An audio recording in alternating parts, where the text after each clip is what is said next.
बिस्मिल्लाहिर्रहमानिर्रहीम। शुरू अल्लाह पाक के नाम से जो बड़ा मेहरबान और निहायत रहने वाला है। तमाम वालीबाल दे शायकीन हज़रात जरा तवज्जो फरमाओ जी। मैनू हुक्म होया है भाई शहराज साहिब दा MD Hashmi support stadium Tibba Murtaza Shah जिला बखर। आवाम तो सब तो पहले असी माजरत करते हैं जड़ा कि 16 जनवरी नू मैच होया है। मैच आवाम मायूस हो के गई है, आवाम की तवक्कुआत के मुताबिक बिल्कुल नहीं होया। तुहाडे शौक नू मद्देनजर रखदे होया बखर दे शायकीन और खसूसन तौर जेड़े के KPK दी शायकीन तशरीफ लैके आए सो, तुसां शायकीना दे शौक नू मद्देनजर रखदे होया इंशाअल्लाह उतले महीने दी 2 तारीख चौधरी अब्दुल बासित बमुकाबला चौधरी फैसल परवेज भट्टी चौधरी नवीद अहमद वड़ैज इंशाअल्लाह टिकट फ्री मैच होंदा पिया है।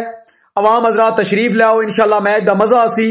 और ये स्पेशल बासित भाई और चौधरी फैसल परवेज भट्टी साहब तुहाडे वास्ते भाई MD हाशमी स्टेडियम इंतजामिया की तरफों भाई शहराज खान का हुक्म है, सिंगल 1 लाख रुपए इनाम होगा। अगर तुहानू ये गल चंगी लगे तुसां जनाब अपनी डेट दो, अपनी वीडियो बयान दो।